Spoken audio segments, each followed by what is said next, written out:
Hello दोस्तों, जय श्री राम। आप सबका मेरे यूट्यूब चैनल इग्निशियल क्लासेस बिंदौर में स्वागत है। तो आज अप्लाइड मैकेनिक्स की इस सीरीज में हम करने वाले हैं ट्रायंगुलर शेप के ऊपर क्वेश्चंस। मींस आज मैं आपको कराऊंगा कि हम ट्रायंगुलर शेप के लिए सेंटर ऑफ ग्रेविटी कैसे फाइंड आउट करेंगे। आज उसका कंप्लीट डेरिवेशन मैं आपको समझाने वाला हूँ। ट्रायंगुलर शेप मतलब आज हम ट्रायंगुलर लेमिना के बारे में बात करेंगे। लेमिना क्या होता है ये भी मैंने आपको प्रीवियस वीडियो में समझाया है। इससे पहले वीडियोस में हम कर चुके हैं कि सेंटर ऑफ ग्रेविटी क्या होती है, सेंट्रोइड्स क्या होता है, सेंटर ऑफ एरिया क्या होता है, मोमेंट क्या होता है और सेंटर ऑफ ग्रेविटी को निकालने के लिए हमारे पास कौन सी टेक्निक है या कौन सा फॉर्मूलाज है। जिसके यहाँ पे मैंने आपको प्रीवियस वीडियो में समझाया कि centre of gravity rectangular shape की हम किस तरीके से फाइंड आउट करते हैं, जिसका मैंने आपको डेरिवेशन कराया है। तो अभी तक आपने मेरी प्रीवियस वीडियोस नहीं देखी है तो दोनों वीडियो जरूर देखना ताकि आपको बेसिक नॉलेज हो सके। तो इस वीडियो में हम सीखने वाले हैं कि रेक्टेंगल के बाद कि ट्रायंगुलर शेप अगर हमारे सामने आती है तो उसका हम सेंटर ऑफ ग्रेविटी कैसे फाइंड आउट करेंगे। तो चलिए बिना टाइम वेस्ट किए वीडियो को स्टार्ट करते हैं और देखते हैं ट्रायंगुलर शेप के लिए सेंटर ऑफ ग्रेविटी किस पॉइंट पर लाई करती है। तो यह है हमारे पास क्या है कि हमें सेंटर ऑफ ग्रेविटी बतानी है किसकी, ट्रायंगल की। बच्चों कैसे निकालेंगे, पहले मैं बात बताता हूँ कि हमें ये समझना है कि हमें करना क्या है। तो हमारे पास कोई भी ट्रायंगल आएगा, इस तरीके से कोई ट्रायंगल बना हुआ होगा, राइट एंगल ट्रायंगल हो सकता है, ये इस तरीके का ट्रायंगल हो सकता है। तो वो हमसे ये कहेंगे कि बताओ इसके सेंटर ऑफ ग्रेविटी क्या है। अब सेंटर ऑफ ग्रेविटी पहले हमें ये पता होना चाहिए सेंटर ऑफ ग्रेविटी क्या होती है, सेंट्रोइड क्या होता है। तो मैंने आपको प्रीवियस वीडियो में इंट्रोडक्शन में बहुत अच्छे तरीके से समझाया है। फिलहाल मैं यहाँ पे एक छोटा सा बेसिक बता देता हूँ क्या कि सेंटर ऑफ ग्रेविटी क्या होती है। कि सेंटर ऑफ ग्रेविटी एक पॉइंट होता है जहां पर पूरी बॉडी का जो वेट है वो क्या करता है, लाई करता है। Centre of gravity is the point at which the whole weight of the body is lie. समझ गए। सेंट्रोइड क्या होता है, सेंट्रोइड को बोलते हैं centre of area. Centre of gravity किस पे डिपेंड कर रही है, वेट पर। वेट पे डिपेंड कर रही है, इसका मतलब उसके अंदर कितने डायमेंशन होंगी, one length breadth and thickness. जब 3D डायमेंशन होती है उसका होता है वेट, सीधी सी बात है। लेकिन सेंट्रोइड क्या होता है, सेंट्रोइड होता है centre of area. Centre of area का मतलब कि वो फिगर्स जो सिर्फ और सिर्फ 2 डायमेंशन फिगर होती है, जिसमें 3D नहीं होती है, जिसमें थिकनेस नहीं होती है, जिसको सिर्फ और सिर्फ हम ड्रॉ कर सकते हैं, उठा नहीं सकते हैं, वो क्या कहलाती है, हमारी सेंटर ऑफ एरिया कहलाता है। उसका हम क्या निकालते हैं, सेंट्रोइड निकालते हैं। तो मतलब कि वो पॉइंट या वह पॉइंट जिस पर क्या होगा, इस पूरी बॉडी का एरिया या वेट क्या होगा वो लाई करेगा, वो क्या कहलाएगा, हमारा सेंट्रोइड कहलाएगा। बात समझ में आ गई। तो हमारे पास जितनी भी 2 डायमेंशन फिगर्स होती हैं जिसकी थिकनेस नहीं होती है उसे हम क्या बोलते हैं, सेंट्रोइड बोलते हैं। और इन फिगर्स को क्या बोलते हैं, लैमिनास बोलते हैं। तो बात समझ में आ गई। चलिए अब हमें क्या करना है कि हमें इस ट्रायंगल का देखना है कि इस ट्रायंगल में बच्चों जो सेंटर ऑफ ग्रेविटी किससे डिनोट करते हैं, जी से। हम ये चेक करेंगे कि जो जी पॉइंट है वो इस एक्स एक्सिस से, अगर मैं यहाँ पे एक्स एक्सिस मान लूं और मैं यहाँ पर वाई एक्सिस मान लूं, तो हम ये चेक करेंगे कि ये जी पॉइंट एक्स एक्सिस से कितनी दूरी पर है, ठीक है, कितनी डिस्टेंस पर है, और ये वाई एक्सिस से कितनी डिस्टेंस पर है। हमें इसकी क्या बतानी है, डिस्टेंस बतानी है एक्चुअल में। तो चलिए स्टार्ट करते हैं डेरिवेशन को। सबसे पहले स्टार्ट करते हैं। तो सबसे पहले क्या लेंगे हम, सेंट्रोइड या सेंटर ऑफ ग्रेविटी, ठीक है, अबाउट एक्स एक्सिस। सबसे पहले किसके अबाउट निकाल रहे हैं हम, एक्स एक्सिस के अबाउट निकालेंगे। एक एक करके निकलेंगे, पहले एक्स एक्सिस के अबाउट फिर वाई एक्सिस के अबाउट। तो मैं ट्रायंगल बना लेता हूं, क्योंकि अगर मैंने ट्रायंगल नहीं बनाया तो समझ में नहीं आएगा। तो ट्रायंगल हमने बना लिया। यहां से मैंने क्या पास कर दी, वाई एक्सिस, और यहां से हमने क्या पास कर दी, इसमें एक्स एक्सिस, ठीक है। ये हमने एक्सिस को पास कर दिया। कर सकते हैं।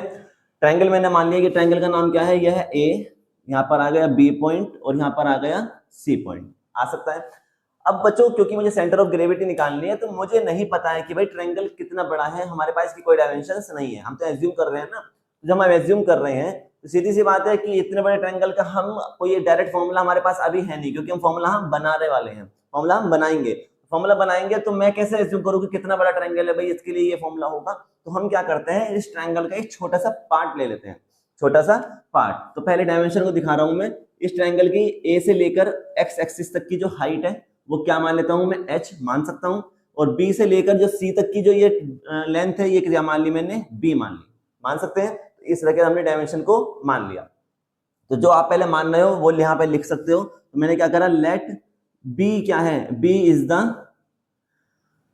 क्या है, लेंथ है ना, b is the length of triangle and h क्या है, h is the height, h is the height of triangle. ये मैंने माना है, ठीक है। अब हम स्टार्ट करते हैं अपना डेरिवेशन। क्या कि मैं इस ट्रायंगल में एक छोटी सी स्ट्रिप काट लेता हूं। बच्चों ध्यान से देखो, मैं किसके अबाउट निकाल रहा हूं, एक्स एक्सिस के अबाउट। किसके अबाउट निकाल रहा हूं, एक्स एक्सिस के। मतलब मैं जो भी चीज कर रहा हूं अब एक्स एक्सिस के अबाउट कर रहा हूं। तो मेरा कहने का मतलब यह है कि मैं ये चेक करना चाहता हूं कि भाई पॉइंट जो है हम लेके आने वाले हैं वो एक्स एक्सिस से कितनी ऊपर है। जिस एक्सिस के अबाउट की बात चल रही होती है तो वो क्या समझाने की कोशिश कर रहे होते हैं कि जो ये पॉइंट लिया है ये एक्स एक्सिस से कितना ऊपर है, इसलिए उसका अबाउट मानते हैं। ठीक है, तो मैं एक्स एक्सिस की बात चल रही है तो मैं क्या कर लेता हूं कि मैं एक इस ट्रायंगल में से एक स्ट्रिप को कट कर लेता हूं। ये स्ट्रिप मैंने कट कर ली। ठीक है, कट का मतलब मैंने एक स्ट्रिप ले ली क्योंकि मुझे पूरे ट्रायंगल की डायमेंशन नहीं पता, लेकिन जो स्ट्रिप मैं कट करूंगा उसकी तो मुझे पता होगी। तो मैंने इसमें क्या करा, एक स्ट्रिप को कट कर लिया। कट का मतलब एक स्ट्रिप को ले लिया मेजर करने के लिए। इस स्ट्रिप की देखो हाइट क्या है, ये जो है मोटाई, थिकनेस। थिकनेस क्या होगी, मुझे ध्यान से देखो, ये जो डायमेंशन चल रही है किस में चल रही है, वाई एक्सिस पे। वाई एक्सिस पे ऐसे समझ सकते हो कि ये जो स्ट्रिप है ये इस एक्स एक्सिस से कितनी डिस्टेंस पर है, मैंने मान लिया वाई। मान सकता हूं क्योंकि हम कैसे चल रहे हैं, ऊपर चल रहे हैं, ऊपर और नीचे। तो जब ऊपर अप डाउन चलते हैं तो वो क्या कहलाती है, वाई एक्सिस। तो इसीलिए मैंने कहा कि मैं मान रहा हूं क्या, लेट कि जो ये स्ट्रिप मैंने मानी है ये स्ट्रिप एक्स एक्सिस से कितनी डिस्टेंस पर है, वाई। ये हम मान रहे हैं। तो मैंने लिखा लेट स्ट्रिप, मैंने लिखा let y is the distance of strip कहां से, फ्रॉम एक्स एक्सिस। ठीक है, ये मैंने माना है। साथ में मैंने मान लिया कि हाइट आ गई मेरे पास। मैंने कहा कि जो स्ट्रिप है इसकी जो मोटाई है वो कितनी है, dy। ये मान सकता हूं, मैं मान रहा हूं। मैंने y क्यों माना, क्योंकि कैसे एक्सिस है, ये y एक्सिस पे चल रहे हैं, ऊपर नीचे की बात चल रही है। जो ऊपर नीचे चल रही है तो जो भी चीज चलेगी वो y एक्सिस पे चलेगी, इसलिए मैंने क्या मानी है, dy मानी। और मैंने क्या लिख दिया यहाँ पे, कोमा लगा के, थिकनेस इज dy। थिकनेस कितनी है, dy है, ये मैंने मान लिया। ठीक है, आगे मैंने माना कि ये देखो यहां से लेके यहां तक की, b से लेके c तक की चौड़ाई कितनी है, b है। तो बच्चों b ज्यादा है, जितना जितना मैं ऊपर चलूंगा उतनी उतनी क्या हो रही है, थिकनेस कम हो रही है या नहीं हो रही है। ध्यान से समझना कि b से लेके c तक ये b है। जैसे जैसे मैं ऊपर चला तो क्या हुआ, ये डायमेंशन कम हो रही है ना, b क्या हो रहा है, कम हो रहा है। तो इसका मतलब यहां से लेकर यहां तक की जो ये डिस्टेंस है मैं मान लेता हूं कितनी, b1। कमी होगी, ज्यादा तो होने से गई भाई, जितना ऊपर जाएंगे उतनी इस ट्रायंगल की जो चौड़ाई है वो क्या हो रही है, कम हो रही है या नहीं। तो इसलिए मैंने डायमेंशन क्या मान ली इसकी, b1। सेम होती तो मैं b मानता। अब हमारे पास सब चीजें हो गई। ठीक है, अब हम क्या करने वाले हैं, अब हम अपना फॉर्मूला लगाएंगे। क्या, सबसे पहले हमारे पास जो फॉर्मूला होता है, मैं फॉर्मूला लिख रहा हूं क्या, कि जो COG है किसके अबाउट एक्स एक्सिस के। क्या होता है फॉर्मूला, हमने इंट्रोडक्शन में सीखा था क्या, कि y bar is equal to summation small a into y upon summation capital A।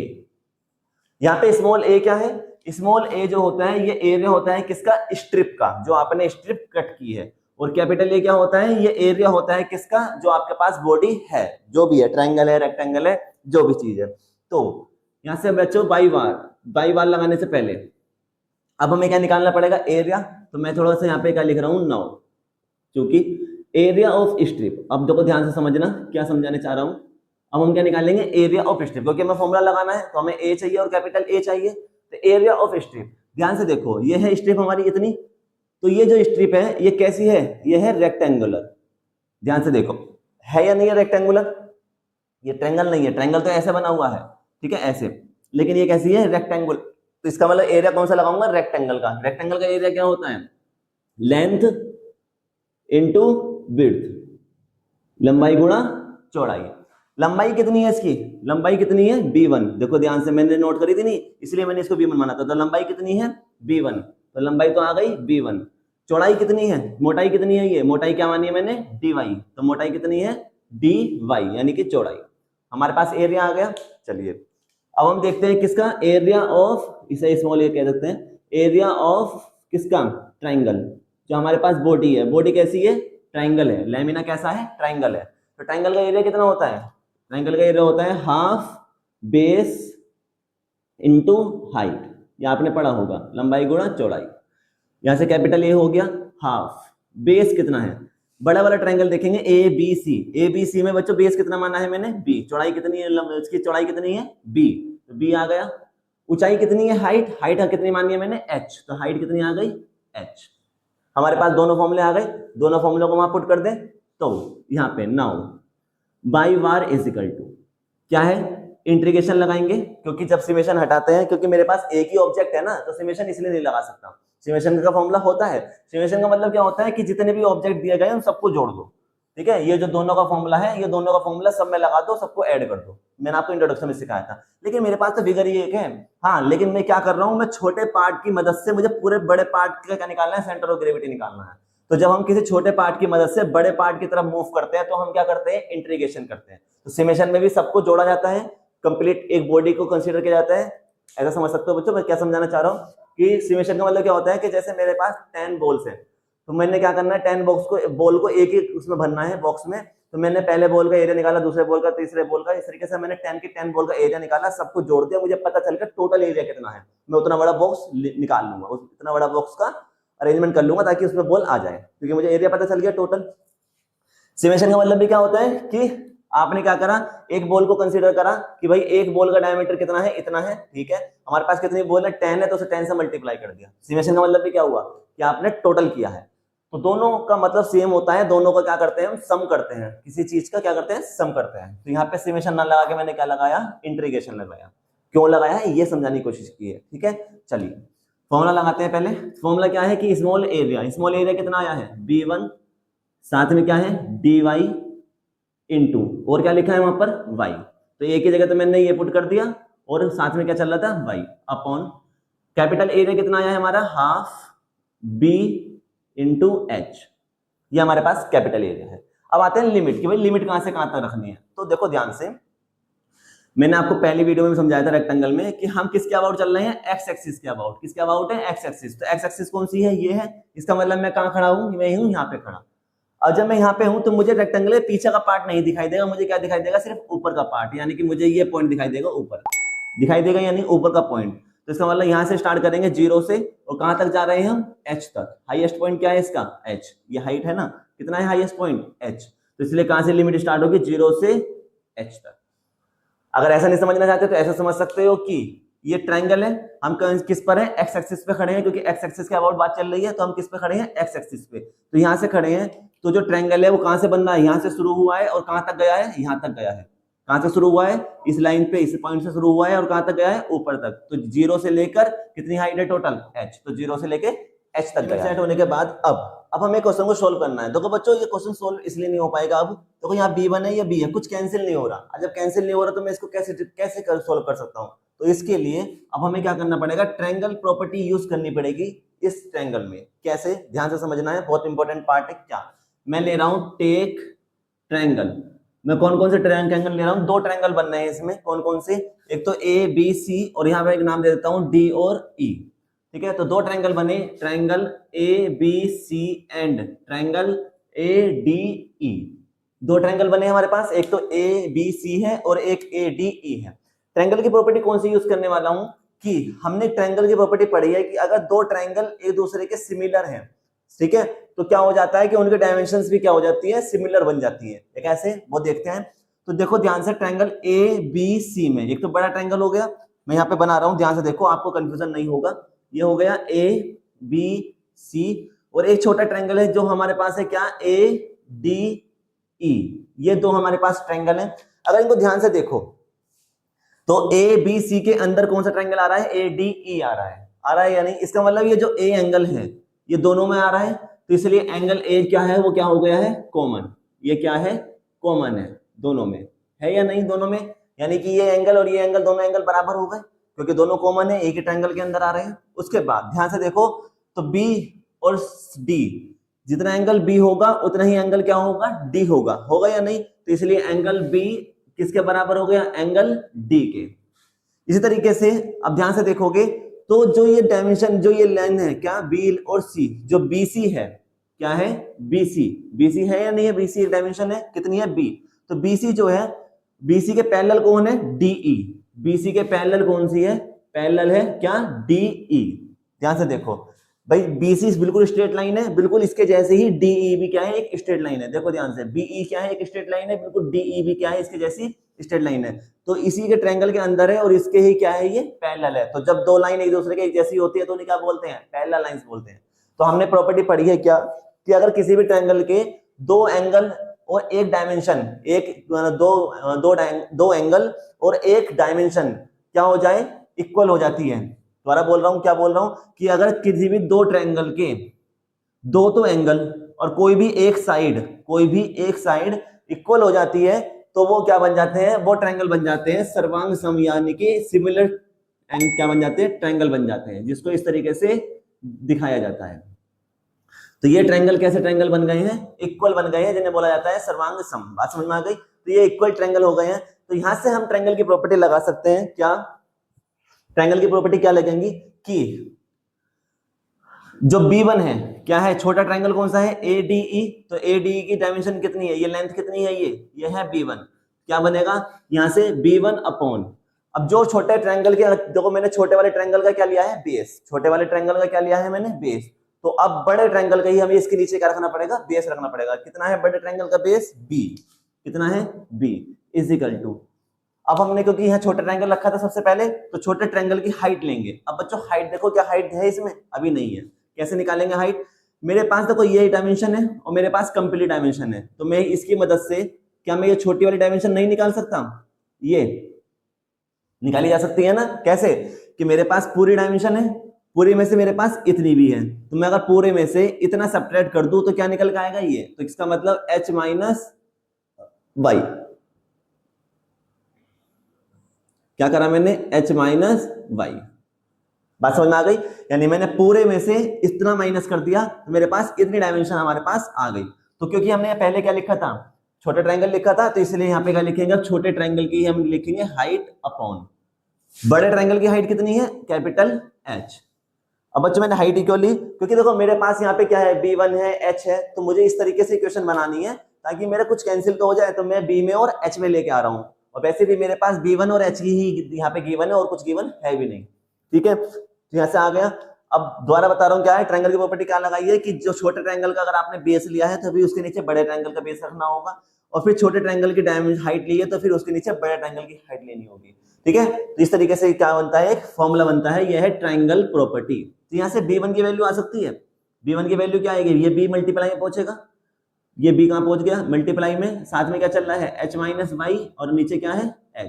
तो मेरे पास यहां से क्या आ गई है, B1 की वैल्यू आ गई है। अब मैं B1 की वैल्यू यहाँ पुट करूंगा और इंटीग्रेशन सोल्व करूंगा, तो मैं इसको रफ कर रहा हूँ, स्क्रीनशॉट ले सकते हो। क्या है B1, तो B1 को थोड़ा सा और सोल्व कर सकते हैं। तो B1 इज इक्वल टू क्या आएगा, देखो B तो ऐसे रहेगा, मैं H इसके नीचे भेजू अगर, तो H अपॉन H माइनस यहाँ से आएगा y अपॉन H। मैंने H को क्या करा, इन दोनों के नीचे भेज दिया। तो B1 इज इक्वल टू क्या आया, B1 H से H कैंसिल हुआ तो 1 बचा, माइनस के y अपॉन H।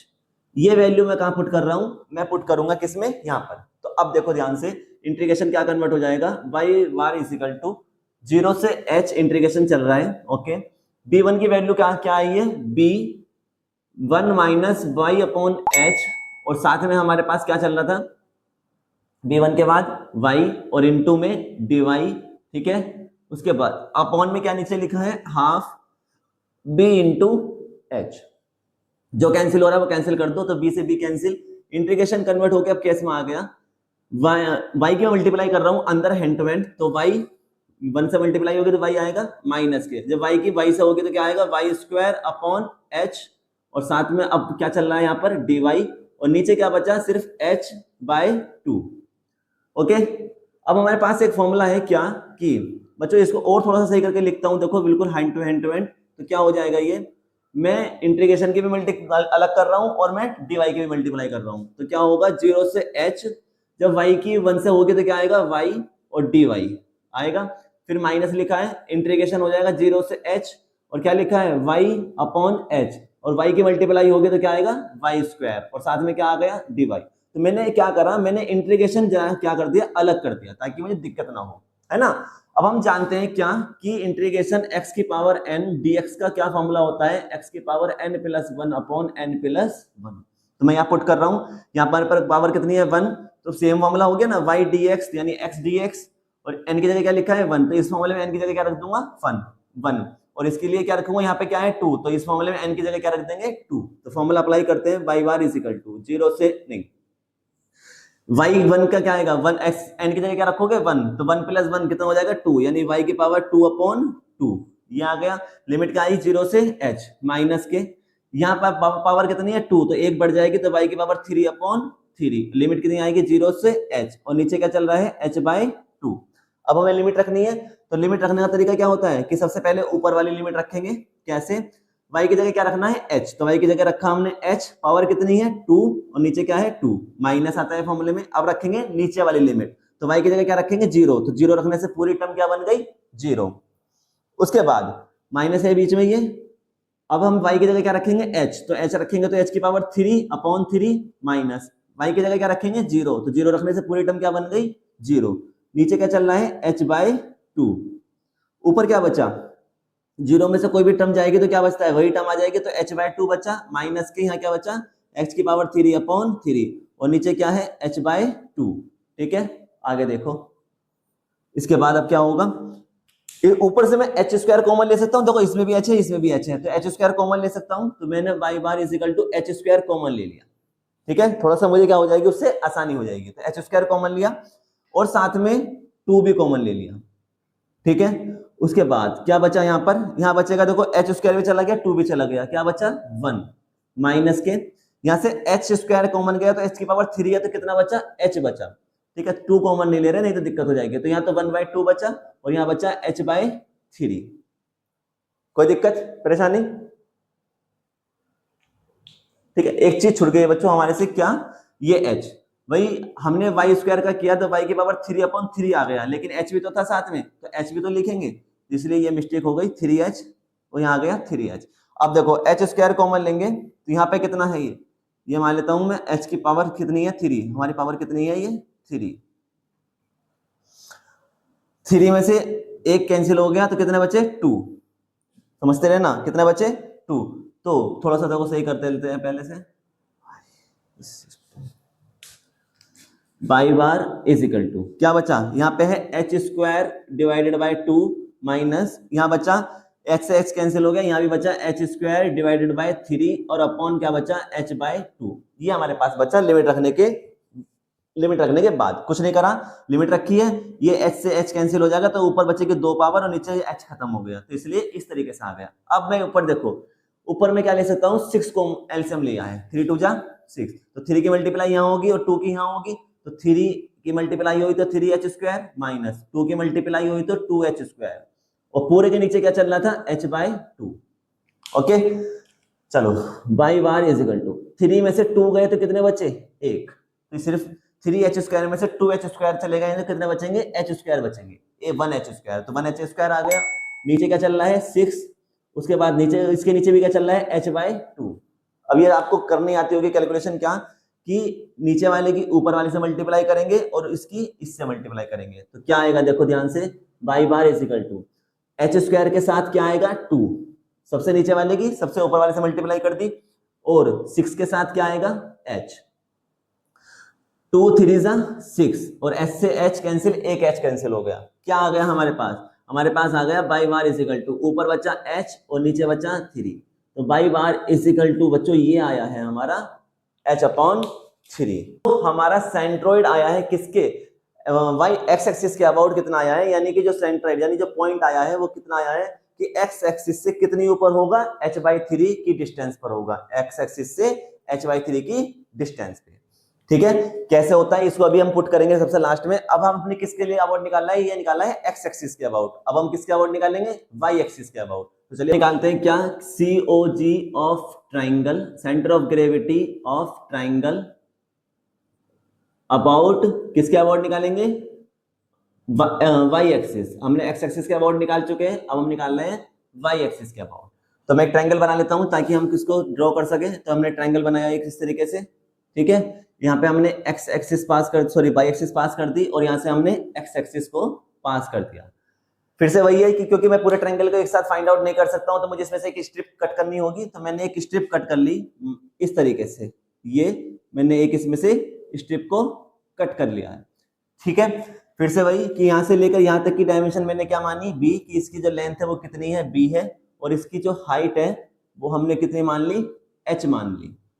इसी तरीके से कि मैंने माना कि ये जो स्ट्रिप है ये इस एक्स एक्सिस से मैंने कहा कितनी डिस्टेंस पर है, एक्स डिस्टेंस पर है, कितनी, एक्स डिस्टेंस पर है। जैसे हमने उसे वाई डिस्टेंस से माना था, इसको एक्स एक्सिस से मानेंगे कि यानी कि ये जो स्ट्रिप है ये वाई एक्सिस से कितनी डिस्टेंस पर है, एक्स। एक्स ही क्यों माना बच्चों, देखो मैं वाई एक्सिस पे खड़ा हूं तो मैं कैसे देखूंगा, इस तरीके से देखूंगा।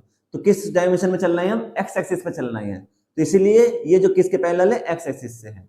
तो इसलिए कहा जाता है कि जो स्ट्रिप है ये यहाँ से वाई एक्सिस से कितनी दूर है, मैंने कहा एक्स दूरी पर दूर है। भाई मैं सीधी सी बात है, यहाँ से लेकर यहाँ तक चलूंगा तो मैं देख लूंगा कितनी है, तो कौन सी एक्सिस पे चल रहा हूँ मैं, एक्स एक्सिस पे चल रहा हूँ, तो इसलिए इसको किसको दिखाते हैं, एक्स से दिखाते हैं। तो हमेशा याद रखना कि जब वाई एक्सिस की बात चल रही होती है तो सारी डायमेंशन किस में आती है, एक्स एक्सिस में आती है, और जब एक्स एक्सिस की बात चल रही होती है तो सारी डायमेंशन किस में आती है, वाई में आती है। बात समझ में आ रहे हो, अपोजिट चलते हैं इसमें। जब वाई एक्सिस की बात चल रही है तो वाई एक्सिस पे खड़े हैं तो इसका मतलब हम सारा काम किस पे करेंगे, एक्स एक्सिस पे चल के काम करेंगे, तो इसलिए सारी डायमेंशन किस में लेंगे, एक्स में लेंगे, फॉर्मूला किस में लेंगे, एक्स में लेंगे। और जब हम एक्स एक्सिस की बात चल रही है तो इसका मतलब हम किस पे खड़े हैं, एक्स एक्सिस पे, तो अब सारी चीजें किस में चलेंगी, वाई में चलेंगी, फॉर्मूला किस में आएगा, वाई में आएगा। ठीक है, बात समझ में आ गई। चलिए फिर से वही चीजें कर लेता हूं कि मेरे पास देखो ये पूरी डायमेंशन है, ये डायमेंशन है, तो मैं इतनी हाफ डायमेंशन निकाल सकता हूं कैसे, कि पूरे में से मैं इतना माइनस कर दूं, क्या बचेगा, ये, तो कितना आएगा, b माइनस एक्स। ट्रायंगल मान लेते हैं, ये a है, ये b है, ये c है, ठीक है। इसी तरीके से ये बन गया d। तो दो ट्रायंगल बने इसमें से, एक तो a d b और एक बना a d c, दो ट्रायंगल हमारे बने। इतने कंप्लीट हो गया।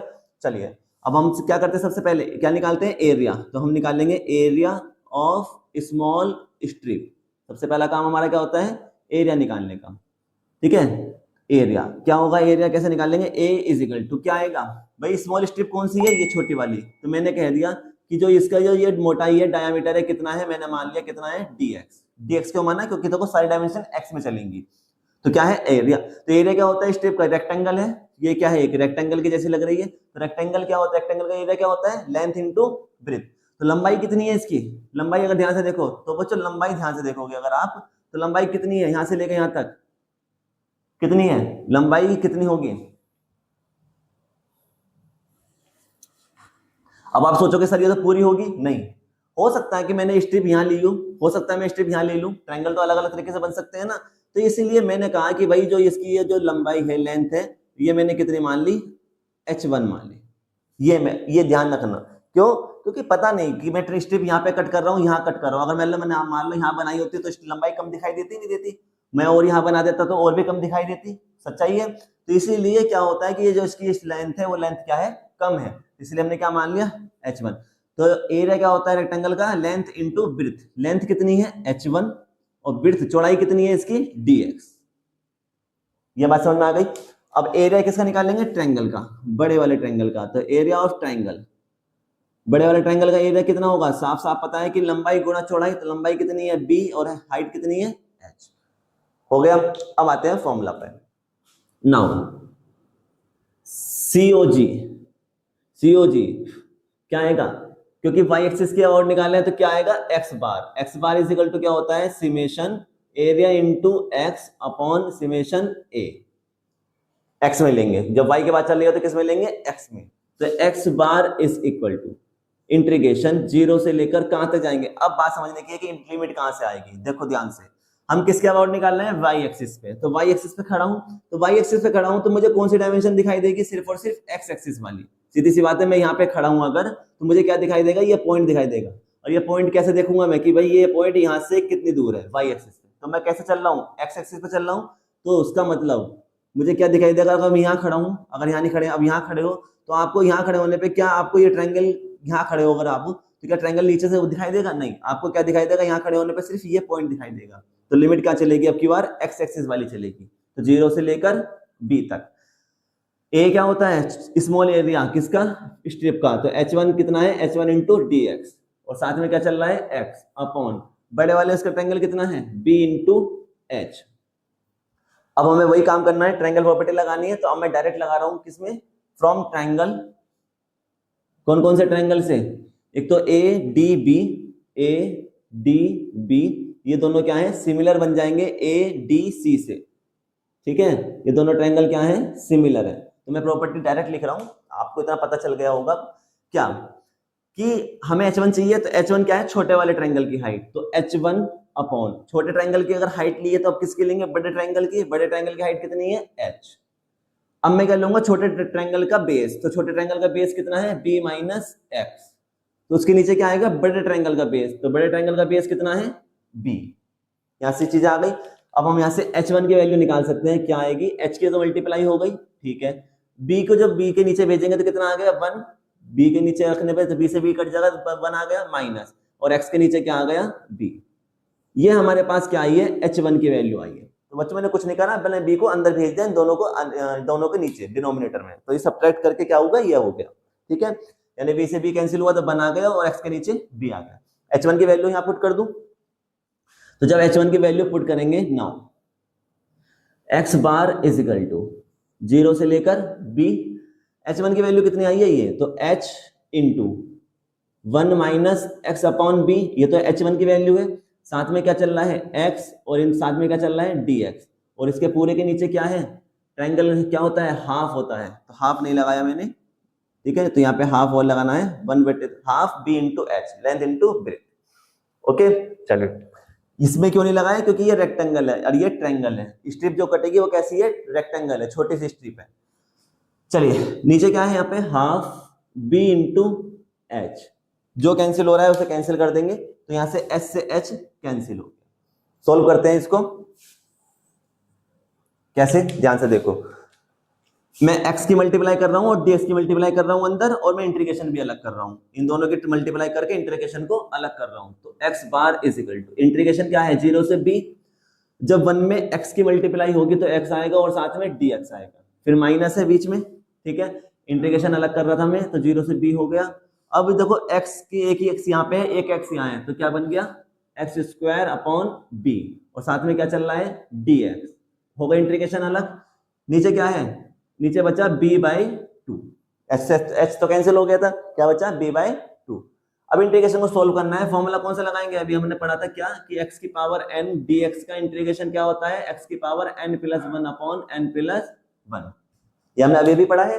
तो इसका मतलब क्या होता है कि अगर x की पावर 1 है तो एक पावर क्या हो जाएगी, बढ़ के आ जाएगी, यहाँ 2 है तो इसका मतलब x की पावर क्या हो जाएगी, बढ़ के आ जाएगी। तो मैं डायरेक्ट लगा रहा हूँ, क्या x की पावर 1 का क्या बन के आएगा, x की पावर 2/2। इस फॉर्म तो क्या होता है कि एक पावर क्या हो जाती है, बढ़ के आ जाती है, तो x की पावर 2/2, लिमिट कितनी लगाएंगे हम, 0 से b, यानी इस फॉर्मूले में मैंने n की जगह क्या रख दिया है, 1, तो इसलिए n यहाँ पे क्या आ गया, x की पावर 2/2, माइनस आता है। अब यहाँ पे पावर कितनी है, 2, तो यानी 2 + 1 हो जाएगा, तो यानी एक पावर बढ़ के आएगी और नीचे भी क्या आ जाएगा, वही आ जाता है, ठीक है। जो पावर में आता है वही नीचे आता है, कितनी आएगी, 0 से b, साथ में क्या चल रहा है, b/2।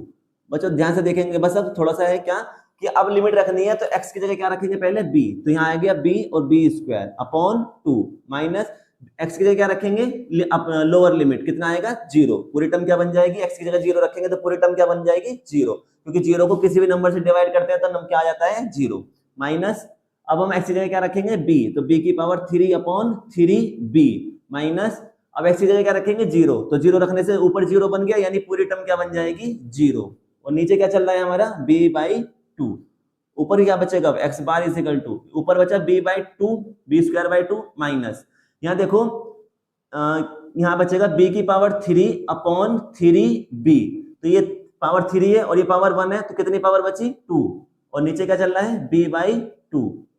अब यहाँ पे क्या बचेगा, b की पावर 2/2 माइनस, यहाँ बचेगा b की पावर 2/3 और अपॉन b की पावर 2b/2। एलसीएम ले लेते हैं, एलसीएम कितना आएगा, 6, एलसीएम कितना आना है इसका, 6, 3 2 6, तो 3 की मल्टीप्लाई यहाँ होगी और 2 की यहाँ पर, तो कितना आएगा, 3b² माइनस 2b², और नीचे क्या चल रहा है, b/2, ओके। चलिए इसको रफ कर रहा हूँ, स्क्रीनशॉट ले सकते हो, x bar is equal to, देखो 3b² में से जब 2b² जाएंगे तो कितना बचेगा, सिर्फ 1b² बचेगा, और 1 लिखते नहीं है तो इसलिए क्या बचा, b² बचा, 3 में से 2 गए, 1 बचा, और साथ में b² चल रहा था तो b² आ गया। अब b² का अपॉन में नीचे क्या लिखा है, 6, और उसके नीचे क्या लिखा है, b/2, जब मल्टीप्लाई होती है तो ऊपर वाले की सबसे नीचे वाले से और सबसे नीचे वाले की इससे, क्रॉस नहीं करना चाहिए, आपस में क्रॉस नहीं होते, ठीक है। तो b की मल्टीप्लाई किससे होगी, 2 से, तो b स्क्वायर इंटू 2, और 6 की किससे होगी, b के साथ, तो 6 इंटू b, ये दो पावर है, एक खत्म हो जाएगी, कैंसिल हो गई, और 2 3 जा 6, तो x bar is equal to, ऊपर क्या बचा b और नीचे क्या बचा 3, तो x बार कितना आ गया b अपॉन 3। इसका मतलब कि जो सेंट्रोइड है, जो पॉइंट होगा वो y एक्सिस से कितनी डिस्टेंस पर होगा, b अपॉन 3 डिस्टेंस पर होगा। अब मैं आपको देखो करके दिखाता हूं कि भाई किस तरीके से हुआ है। तो आप हमारे पास दोनों फॉर्मूले आ गए हैं, क्या कि भाई x एक्सिस के अबाउट कितना होता है, y bar is equal to d upon 3, और y एक्सिस के अबाउट कितना होता है, x is equal to b upon 3। तो इसको करके देखते हैं किस तरीके से करते हैं। क्वेश्चन किस तरीके से होता है कि मान लेते हैं कि मेरे पास कोई ट्रायंगल है, इस तरीके से मेरे पास कोई ट्रायंगल दिया गया है जिसकी जो चौड़ाई है यानी कि विड्थ है वो हम मान लेते हैं कितनी है, 9 मीटर है फॉर एग्जांपल, मानने में क्या जा रहा है। और मैंने कहा कि जो इसकी हाइट है वो हाइट जो है वो कितनी है, 18 मीटर है, मान लेते हैं फिर से, ठीक है, कोई बात नहीं। हमें बताना है कि बताओ इसका सेंट्रोइड कहां पर लाई करेगा, सेंट्रोइड कहां पर आएगा। तो हमें पता है सेंट्रोइड के लिए हमें एक एक्सिस पास करनी होगी, तो ये तो हो गया वाई एक्सिस, और हमने यहां से एक पास कर दी है, क्या कहलाएगी, एक्स एक्सिस। अब हमें पता है क्या कि जो सेंट्रोइड होता है COG अबाउट वाई एक्सिस, किसके लिए, ट्रायंगल के केस में कितना होता है, x bar is equal to, अभी निकाला ना, y एक्सिस के अबाउट कितना होता है, x bar is equal to b upon 3। तो b कितना है हमारे पास, b है, देखो लेंथ की जो विड्थ कितनी दे रखी है, 9 मीटर, तो b है हमारे पास 9, और 3 से डिवाइड करेंगे तो कितना आ गया, 3 मीटर, कितना आ गया, 3 मीटर। इसका मतलब कि जो हमारा सेंट्रोइड का जो पॉइंट है जिसे हम किससे डिनोट करते हैं, g से करते हैं, तो जो g होगा वो y एक्सिस से कितनी डिस्टेंस पर होगा, 3 मीटर। तो y एक्सिस कौन सी है, ये, तो यहां से लेकर यहां तक टोटल कितनी है, 9, तो यहां से कितनी डिस्टेंस पर है, 3 मीटर है। मैंने कहा मान लेते हैं यहां पर होगा, मान लेते हैं, तो कितनी डिस्टेंस पर है ये, 3 मीटर। तो हमें पता चल गया कि COG अबाउट y एक्सिस, जो हमारे पास फॉर्मूला आया था कितना, x bar is equal to b upon 3, हमने यहाँ डायरेक्ट वैल्यू रखी b की, डिवाइड करके कितना आया, 3 मीटर। इससे हमें यह पता चला कि जो सेंट्रोइड है यानी जो हमारा पॉइंट है G, वो y एक्सिस से कितनी दूर है, 3 मीटर की दूर है, वो हमने यहाँ सेट कर दिया, ठीक है। अब आते हैं आगे कि COG देखेंगे अब हम अबाउट किसके एक्सिस पे, x एक्सिस पे, कि भाई x एक्सिस से कितनी दूर है। उसके लिए फॉर्मूला क्या आया था हमारे पास इससे पहले, y bar is equal to d upon 3। d कितना है, लेंथ, इसकी लेंथ कितनी है, 18 मीटर, डेप्थ 18 मीटर अपॉन 3, तो 3 6 जा 18, कितना आ गया, 6 मीटर। इसका मतलब क्या होगा कि भाई जो सेंट्रोइड का जो पॉइंट है वो x एक्सिस से कितनी दूर है, 6 मीटर। तो x एक्सिस से ऊपर चलेंगे कितना, 6 मीटर, तो वो कहीं कहां होगा, यहां पर होगा। बात समझ में आ गई। तो इसी तरीके से मैं इन दोनों को मैच कर सकता हूं, क्या कि मैंने कहा भाई x एक्सिस से ऊपर चलेंगे कितना, 6 मीटर चलेंगे, तो हमारे पास सेंट्रोइड मिल जाएगा। तो ये हमारा सेंट्रोइड दिखाने का तरीका होता है। ये जो पॉइंट कहलाएगा ये कहलाएगा हमारा सेंटर और सेंट्रोइड या centre of gravity for triangle. ये होता है तरीका। इस चीज को निकालने के लिए हमने ये फॉर्मूले बनाए हैं, समझ गए।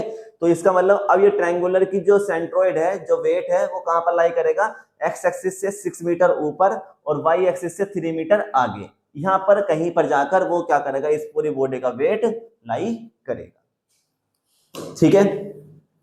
तो बच्चों बेहद ही इंपॉर्टेंट टॉपिक होता है हमारे सेंट्रोइड, सेंटर ऑफ ग्रेविटी। ये बहुत काम की चीज है। ये आपके अगर कोई बच्चा सिविल का बच्चा है जो मेरी वीडियो देख रहा है, तो वहाँ पे ट्रस वगैरह ये सब चीजें बनाते हैं, आप स्ट्रक्चर्स बनाते हो, आप ब्रिज बनाते हो, बिल्डिंग्स बनाते हो, वहाँ पे सब पे सेंटर ऑफ ग्रेविटी का खेल होता है। अगर कोई मैकेनिकल का बच्चा मेरी वीडियो देख रहा है, तो मैकेनिकल में बच्चों हम फोर्सेस देखते हैं, हम क्या करते हैं, हम कोई चीज कंस्ट्रक्शन करते हैं तो पहले फोर्स को देखते हैं। जैसे पिस्टन ही बनाते हैं तो पिस्टन में देखते हैं ना कितनी फोर्स झेल सकता है, कितनी फोर्स को सहन कर सकता है, बियर कर सकता है। तो सारी चीजें मैकेनिकल, सिविल, ये सब हम इस पे ही काम करते हैं, सेंटर ऑफ ग्रेविटी पे, ठीक है। तो बेहद ही इंपॉर्टेंट टॉपिक है, इसलिए इसको गहराई से समझना है। अगर नहीं समझ में आता है तो वीडियो दोबारा देखना। कोई डाउट है तो मुझसे कमेंट में आप पूछ सकते हैं। अगर आपकी कोई भी क्वेरी है, कुछ भी चीज समझ में नहीं आई है, तो आप मुझसे कमेंट में पूछ सकते हैं। मैं पूरी कोशिश करूंगा कि आपकी जो क्वेरी है उसको सोल्व किया जाए। तो आज की वीडियो में बस इतना ही। आज हमने सीखा है कि सेंटर ऑफ ग्रेविटी या सेंट्रोइड ट्रायंगल लेमिना का हम कैसे निकाल सकते हैं। उसके हमने फॉर्मूला देखा कि x एक्सिस से कितनी दूर होता है, b/3, y एक्सिस से कितनी दूर होता है, d/3। इस तरीके से हमने आज इसका फॉर्मूला निकाला है, ठीक है। तो अगर वीडियो पसंद आई है, कंटेंट अच्छा लगा है, तो वीडियो को लाइक करेंगे, शेयर करेंगे अपने फ्रेंड्स के साथ। बेल आइकन जरूर प्रेस करना ताकि मेरी आने वाली वीडियोस आप तक पहुंच सके। चैनल को सब्सक्राइब करना है, ठीक है, जल्द मिलेंगे नेक्स्ट वीडियो में, जिसमें हम आगे सेंट्रॉइड्स निकालेंगे, किसका, सर्किल का, टी सेक्शन का और आई सेक्शन का। तो जब तक के लिए जय श्री राम।